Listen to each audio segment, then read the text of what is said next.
Well, our first reading today from the first letter of John, he seems to be concerned that we as believers might be deceived with false prophets.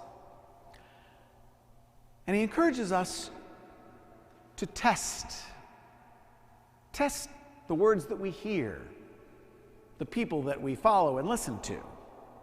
St. Ignatius, many centuries later, referred to a discernment of spirits. That had a lot to do with kind of what's going on in one's own life. But what John is talking about is those influences that come to us from without. Now, he says there's still a lot of deceit out there, a lot of falsehood. And 2,000 years later, that's still true. And I wish we could limit the testing that we need to do to politicians and news media and Hollywood or whoever else. But we also need to test those voices that we hear from within our Christian family, from within our Catholic Church. And I would say that I've experienced a lot more of what doesn't sit right with me, the spirit that doesn't pass the test over these last months of the pandemic. That you see people in the name of God, in the name of Christianity and Catholicism saying, no, you can't tell me what to do. I don't wear a mask. I don't believe in all that. Well, I don't see, when you test what you hear against the gospel and tradition, I don't see Jesus holding up as a high value. People don't have to tell you what to do. In fact, he talks a lot about obedience. Jesus himself referred to his own obedience to the Father.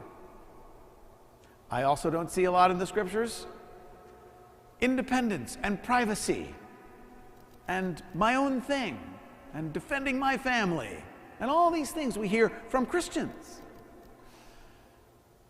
I test that spirit, and that says to me, no, that the Spirit of God prompts us to love one another, and not just with having to do with the coronavirus, but there's a lot of ways in our modern experience of Catholicism and Christianity that a lot of voices come out saying things that in my opinion are contrary to the scriptures.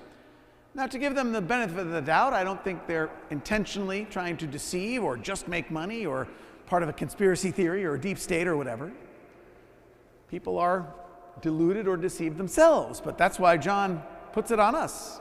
Well, what voice are you going to follow out there? A lot of people can have a newsletter or an email list or a podcast, and they may very well believe in their heart that they're following God. But he gives us the tests, as does Ignatius.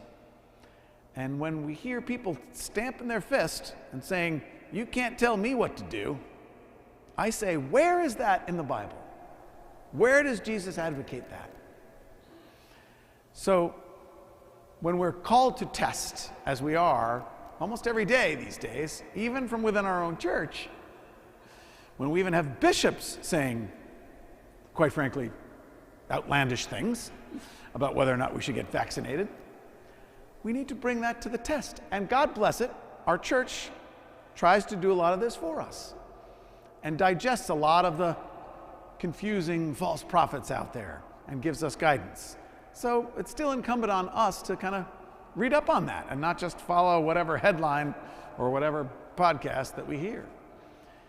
It's our job, John says, to test what we hear and follow as closely as we can discern the voice of God in our lives, not the voice of others who may think they're leading us in the right direction.